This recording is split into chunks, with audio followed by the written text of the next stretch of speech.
think so. Hi everybody, welcome to the Town of Palmyra monthly town board meeting, Monday, April 13th, 2026, 6 p.m. Palmyra Town Hall, W1125 Highway 106, Palmyra, 53156. Certification of compliance with open meetings law. Yes, the agenda was properly and timely posted. Thank you. Roll call. Montgomery, Here. Gajewski, Here. Martins. Here. Pledge of Allegiance. I pledge allegiance to the flag of the United States of America and to the republic for which it stands, one nation, under God, indivisible, with liberty and justice for all. Approval of town board minutes. Sorry.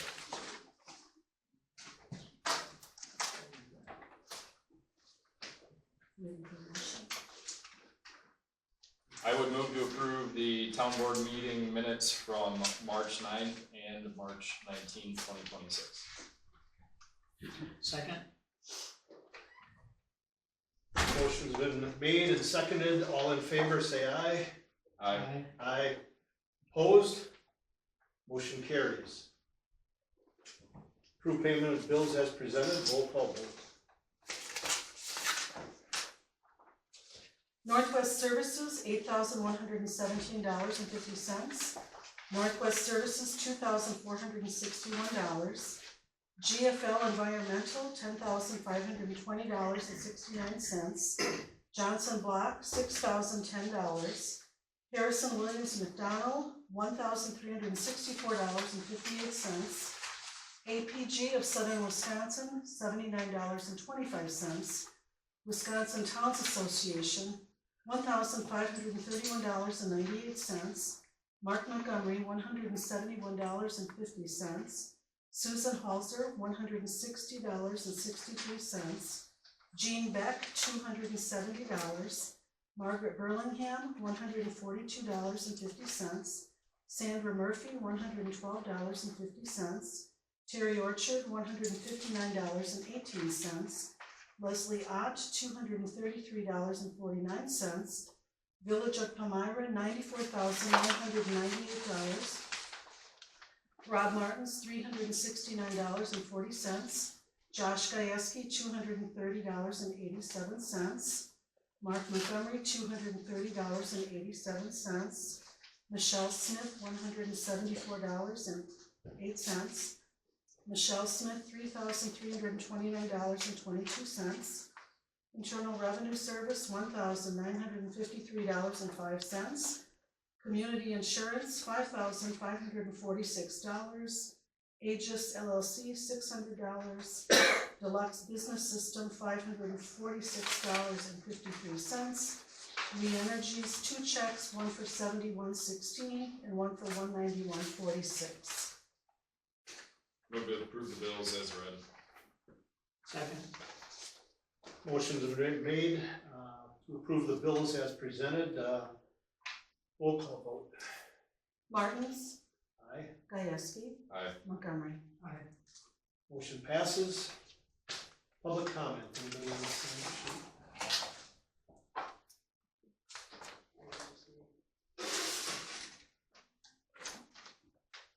Citizen statements are limited to 3 minutes, although the public may speak on any item not included on this agenda under public comment. The board cannot respond or discuss the issue at this time.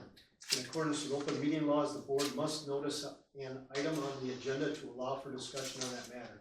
Attendees may question or express an opinion about specifically listed agenda items when that item is being discussed. Your comments will be considered and may be placed on a future agenda for further discussion. Stacy. Address, please. Hi, my name is Stacy Massey. I live at W1273 South Shore Drive. I'm here tonight to place on public record that the town of Palmyra has not provided a substantive response to my public records request submitted on January 14th, nor to my follow-up letter submitted on March 9th. I want to explain why this matters to every taxpayer in the room, not just me. These records I requested relate to property tax assessment practices, town-wide assessment procedures in compliance with state law, agricultural use classifications, and the tax exempt status of Blue Spring Lake Management District property. These issues directly affect how property taxes are distributed amongst property owners. State law requires annual assessment, maintenance, and uniformity. If properties haven't been reassessed in many years, it can create significant inequities in tax burdens. If parcels are classified incorrectly, for example, receiving agricultural tax benefits, even though they haven't been farmed in years, other taxpayers pay more to make up the difference. If exemptions are granted without proper documentation, it again shifts the tax burden onto everyone else. This is not about any one parcel, this is about fairness, transparency, compliance with Wisconsin law, all of which protect taxpayers. My next steps, because the town nor the assessor have provided the required records or legally sufficient denial, will be to contact the Wisconsin Department of Revenue, filing an open records complaint with the Jefferson County DA, and if necessary, filing a petition of writ with the circuit court. I'm not doing this to create conflict, I am doing this because taxpayers deserve transparency and because the law requires it. What has been provided so far, the town has provided the 2025 assessment roll, the 2026 assessor contract, and a single 2026 tax exempt filing for the Blue Spring Management District. What the town has not provided is any record showing how agricultural classifications are evaluated, any record showing how reassessment schedules or practices are maintained, any record supporting the statutory basis for why the Blue Spring Lake Management District is exempt, or any confirmation of which records exist and which do not. I want residents to understand the potential consequences if the town continues to not comply with Wisconsin law. If the town fails to comply with open records law, the town may be required to pay damages, court costs, and attorney fees. These costs ultimately fall on taxpayers, not individual officials. The town clerk has stated that the town does not maintain additional records and suggests that additional records may be maintained by the assessor. Under Wisconsin law, the town must obtain records from its contracted assessor. A municipality cannot avoid compliance by pointing to a contractor. In closing, I respectfully ask the town board to ensure that the town complies with Wisconsin law, obtains the required records from its assessor, and provides a response that is overdue. Thank you for your time. Thank you, Stacy. Any other public comment? Okay, thanks. Correspondence? No, nothing out of the ordinary. Okay, reports? Treasurer? All right, we have, as of today, in our First Citizen State General Checking Account, $246,814.24. In our tax account, $126,738.52. The airport checking account balance is $67,533.46. And the local government investment pool balance is $93,470.26. Clerk report?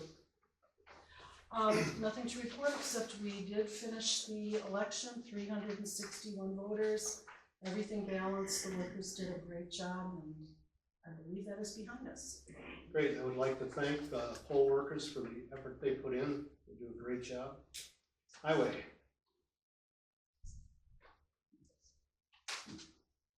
Ready for hot patch? Say that again? They're gonna actually open up the hot patch, the asphalt plants next week, so. If you guys want that done, I don't know if we discussed that. We do need to fill potholes, yeah. But that, I said we do need to fill potholes. okay. I just need you to tell me yes to do it. And then we'll put you on the agenda for doing it. I don't think I have anything else for you guys. Other than you were asking me about what I'm doing the shoulder and, Little prairies. yeah. No, not Little Prairie. Some chairs up here, there's some chairs up front. Tamarack. Oh, redressing that. So, if you still want us to give you something on that, just get a hold of me or whatever. Yeah, we can do that. Josh, anything else to add on highways? The only other thing is we, excuse me, were notified this afternoon that unfortunately our LRIP application application for Zion Road, which was to be between Pine Drive and County CI, was not chosen out of the two final groups. It was between our project and joint project, I believe, between Astalon, Town of Lake Mills, and Oakland. So I'm assuming that they received it or that something else happened in between time. So They give us any reason why? it says, thank you for your interest in the town road improvement discretionary and supplementary program applications. We're writing to inform you after careful consideration, the project was not selected for the 26-27 program cycle. TRID funds were available for 26-27 at total of $15.9 million. The TRIS program was $39.4 million. DOT received 262 applications for the programs that combined $176.8 million in estimated projects, so slightly more than their funding amount. Statewide Town Road Improvement Discretionary Committee was charged with scoring and recommending projects for TRID and TRIS funding. To the DOT Secretary, the committee is comprised of individuals recommended by the Wisconsin Towns Association, including representatives from the Farm Bureau, Great Lakes Timber Professionals Association, and the Wisconsin Dairy Business Association. TRID funding was awarded to 48 projects, and TRIS funding was awarded to 88 projects. So approximately 120 of their 100 and whatever it was, 262. Elbert remains strong through the commitment of communities like yours to enhance public infrastructure through the state of Wisconsin. Wisconsin DOT appreciates your continued support for the LRIP program. Look forward to working together on future projects. That's disappointing. Yeah. But any update from Michael Lucky at the county level? He was gonna try to get us county funds. So myself and the highway commissioner and county administrator discussed approximately 2.5 weeks ago. I did get an application for congressional funding request through Senator Baldwin's office in before the deadline. I don't have the responses in front of me, but I believe there were 78 residents that responded in about a 36-hour period to support our application, so that was very helpful. Time ETA is non-existent as far as when, if we would hear back on any of that.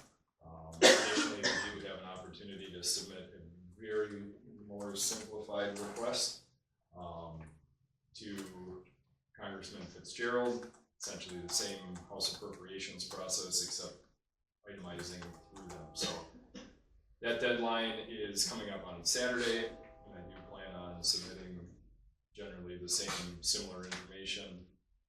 Fortunately for me, there's a one-page submittal for Fitzgerald's office, and Baldwin's office was roughly 9 pages.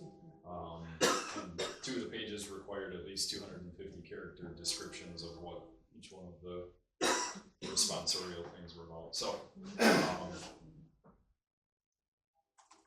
we'll see where that goes in the big picture of things, but we also do have the opportunity to apply for Zion Road, frankly at this point for ARIP funding, which is, I'd have to look at the deadline, but coming up again in the fall, to see if we can get an application and some qualifies on that. But other than that, I fielded a handful of conversations or concerns regarding runoff and shoulder washouts and trees that are not blooming yet, some of which hadn't bloomed, apparently leaked out, I should say, last year at all as well. So put together a list of that, bring it back to the conversation either at the highway committee at some point or the board or both. Okay, thanks for your efforts on putting those applications in for Zion Road. Yep. Airport. I do have one more. Pardon? We did go out and do some patching from the last snow where we had some sod taken up. Several different areas, I know on Cooper, around the lake we did.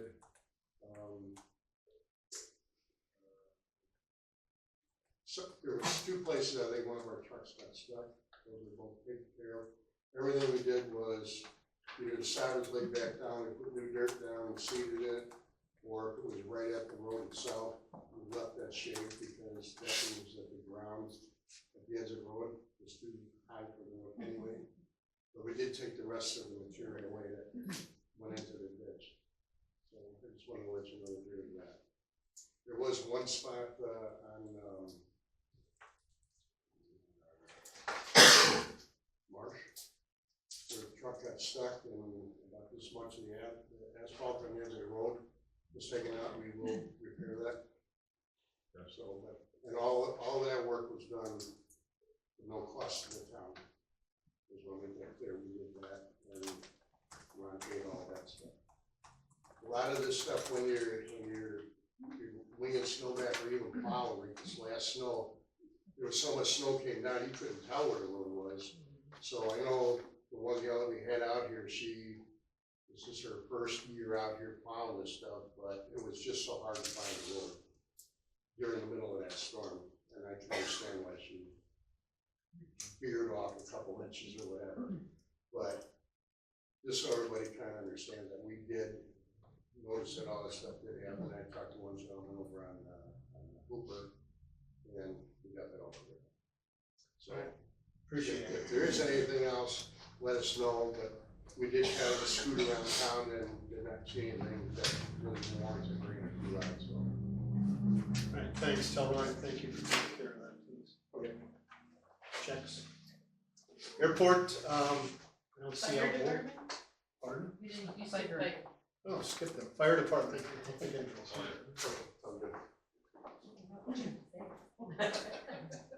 Apologies. Sorry. One more. Airport, I don't see Al here, so we don't have an update on the airport. We haven't had a meeting since since our last meeting here, so I don't really have anything to update. Blue Spring Lake District, the only thing I have to update there is the spring, summer, fall water level will go up this on the 15th, so I guess that's tax day, so Wednesday. The water level will rise. That's about it there. Building inspector.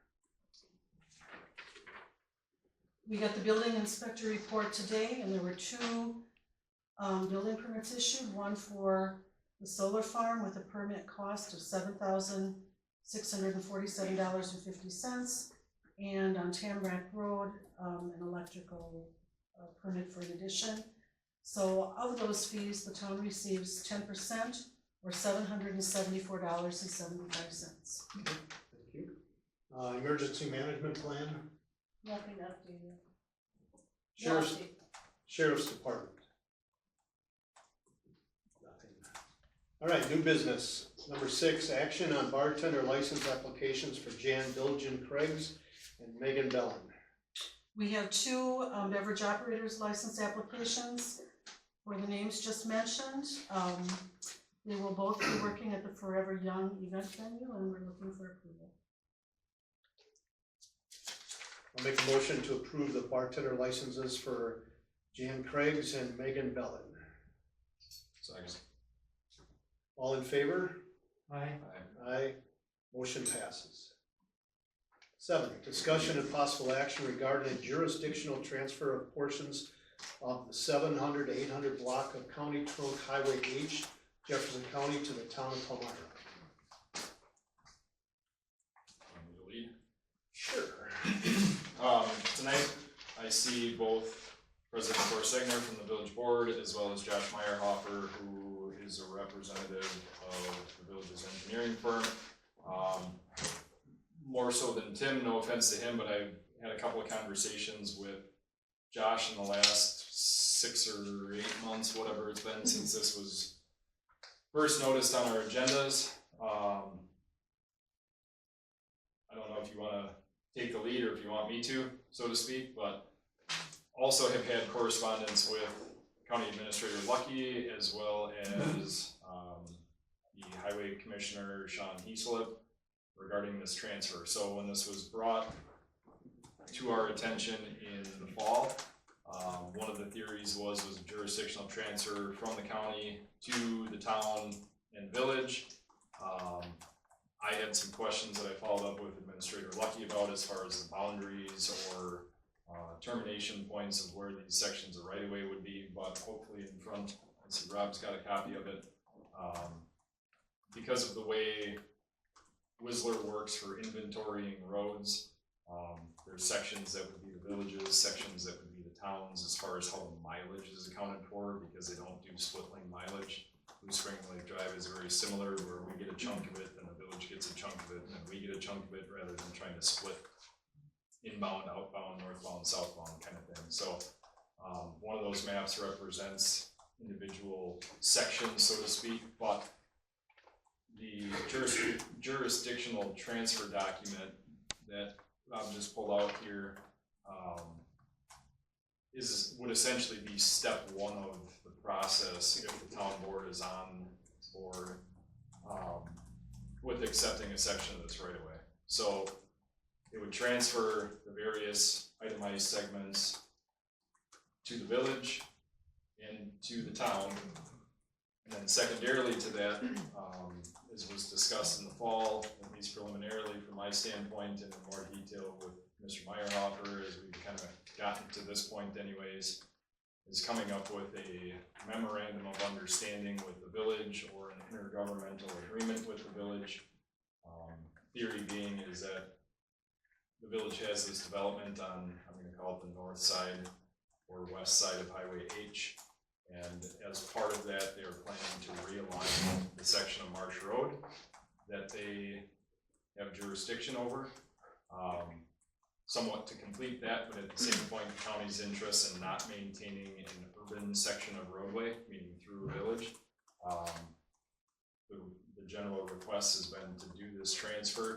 If the town has no interest in maintaining that section of Highway H itself, is to, again, set up an MOU or an IGA with the village so that they would plow it, mow it, that type of thing. So, in a nutshell, that's kind of where we're at. One of the big, before I jump off, one of the big pieces that Josh and I talked about last week was actual formal authority, if you want to call it that. The transfer agreement itemizes that the village would be able to patrol that from a police standpoint. There was conversation in the fall about the town retaining right-of-way permitting, so our half of the road. We've essentially got two properties between H and the termination point of the village limits. And then there's a handful, I think there's seven parcels altogether in that kind of center section between Carriage Way and Blue Spring Lake Drive, where if somebody needed a right-of-way permit, it would still come to the town rather than the village. At least that's what I would suggest, that we retain the authority and don't get our residents in a pickle having to go to another community to get access to their properties. So, Is this current or is this proposed? that is proposed.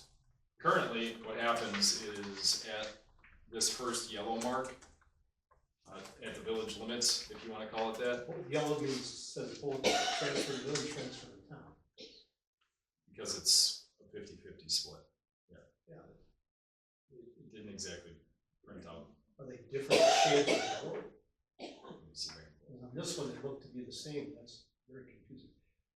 If this goes through, or if we would approve this,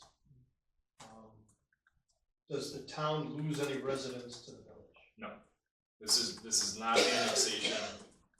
We're talking about jurisdiction of Highway H. So currently, the county picks up jurisdiction as you leave the village, and they maintain jurisdiction of Highway H all the way to Young Road, which is the county line. So the county currently plows it, mows it, sprays it, crack fills it eventually. Obviously, we got paved 2 years ago, so there isn't really any of that. They would be responsible to pave it at some point in time. Frankly, that's one of the biggest pieces of the puzzle with an MOU, is what happens 20 years from now when this section of road needs to get paved. Was a concern in the fall. Maintains, stays, is still a concern, I should say. Yeah. Okay. So the theory behind this is that the yellow sections in the map that you're looking at would be jurisdictionally split 50-50 between the village and the town, because at some points the village is there, the town is here, to try to make the overall amount of the transfer equal based off of property frontage. So this is proposed, what is, this is all yellow right now, right? That is all county. All From this mark to well past here is all county. I don't understand why the town would have a section interrupted right between two of our sections. It's based off of the length of the frontage of the village. Right, but why not Parcels just here in put the this town. yellow here and move the red that way, or vice versa? So it's, so you don't go town, village, town, that's confusing. Do you have any input on how the county, I'm assuming the county is the one that put the segments. And I apologize, you can't see what we're talking about. Yeah, correct, and like you mentioned earlier, it's based on the municipal boundary that fronts the right of way. So based on what you're describing, if you scooted it all together, you would have village right of way with town parcels adjacent. So to keep, like you said, Josh, keep the authority of the municipality in front of the So it's parcels. done this way to keep the residents that are in town still on town roads. Correct. Gotcha. There's a way easier way of explaining it. Thank you, that makes sense. Okay, have we've had a couple residents express concern about the change as to Marsh Road impacting our property. Have we done any investigation or research into that? Yes. The email that we got last week, I did speak with that resident, and I mean, at a point in time, she reviewed both the meeting minutes and the video that we had from last fall, and had a concern given what was proposed at that point in time, which is, I don't want to say far and away different, but at least generally different than what's presented right now. Explained the theory of, at least my opinion singularly as a board member, would be to continue to have those parcels front a town right of way, jurisdictional right of way. How it gets maintained is to a point of completely separate conversation. I don't know that I would say her opinion changed per se, but I think she understood what was being presented anyways from the standpoint of her concern to me was voiced that she didn't want to have to deal, no offense, with the village if they ever wanted to put in a secondary driveway on any of their parcels, which Sure. completely understand. Obviously, this is a request the village is making, so it benefits the village. How is this benefiting the town? That's up to interpretation. If I can chime in, so one of the reasons that we're pursuing this is because we will have this residential development out adjacent to Marsh Road. And right now, you know, on Main Street, it's 25 downtown, you get past the railroad tracks and it goes to 30. And then at about the carriageway where it switches over to county jurisdiction, it bumps up to 45. So we have a county highway with a speed limit of 45 miles per hour, design speed 50. You all probably know better than I do, but I'm sure 55 through there, cars come flying in. So, so one of the benefits to this, which I see as both the village and the town, is as you have cars coming into the village and the town, we can keep that 30-mile-per-hour speed limit all the way out. So we got a little bit more buffer so that we don't have people flying in to town. I actually like the 45 minute, Okay. 45 minutes, 45 mile an hour. Okay. Living out that way. Okay. Well, if I, you know, so you Sure. check too, since, well, it runs along Whispering Lake, it goes down to 30, then it goes back up to 45, and then it goes back, and then, I guess, from this standpoint, it just stays 30. And if we have, you know, police and 35 actually, or, It's 30 in the village. 30 in the Yeah. village. And just as a side note too, I mean, this is something that we would talk with the county as well. I mean, I'm sure you probably wouldn't mind too much, but it's like, if that one section that goes from what would be new Marsh Road interchange all the way to the county, our DPW is willing to, because we have to plow all the way down there, you have to go down the county line, turn around and come back. So we would probably be plowing that section or field. Well, part of the agreement that you would have to talk with the county is like, otherwise they would have to send out a plowing truck for that one little section. And if, you know, I'm just saying. It's a county road. If they wanna, I mean, I'm not changing.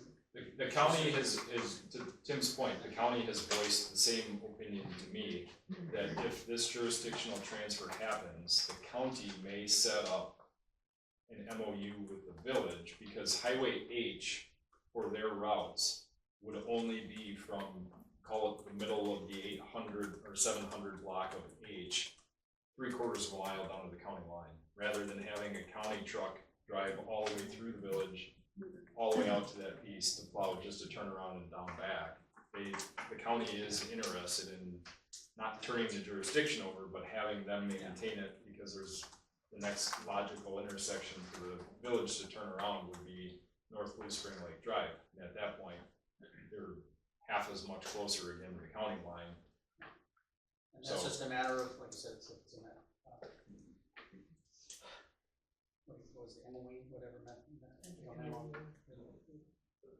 Do we have, we're talking about a lot of memos of understanding. Yep. Okay. Memos of understanding are not necessarily agreements. Technically they are, but they're not. So that's the word I was looking for. Thank you. So have we seen any language yet around these? I'm not ready, my personal opinion, until I would see language around these MOUs or whatever agreement we call them to make them enforceable. I would wanna see that language before I would wanna vote on this. Because the last thing I wanna do is vote on it, and then everything we talked about falls apart, and all of a sudden the town's left out of the cold. Okay. No disrespect to the county or the village, No, I mean, this is one, like, I want to say a first step. I mean, we approved this at our meeting last week. And I believe, Josh, it's been forwarded to your legal counsel for review. No, not yet. Okay, so I mean, that's, you know, I mean, we kind of took some, as I understand, we kind of took some of your suggestions from last fall and worked them into this, like, grass cutting and this, you know, stuff that Scott, our DPW, guy can, sure, I have no problem with that. But I mean, if we're, you know, we get into some other things, well, this is just the first step and we wanna. There's a much more important step that you brought up earlier is who maintains the road. that's all part of the Yeah. MOU they're talking about. Which what I would, and I guess I should temper what I'm saying based on a discussion that's gonna come up a little later. But my recommendation going forward would be to hold off on any decision making until we see actual legal language that attorneys have looked at. The county has provided the village has provided the town, and I don't know if the county has to supply us anything. But I would recommend this board going forward. Jim, something you wanna say? Public comments over. I'm explaining to her what you guys are not explaining. Well, take the floor. I just took her. Must be a lot. Thanks. I just would recommend going forward, we get a lot more of that down on paper and get Jonathan involved to review stuff before we take it any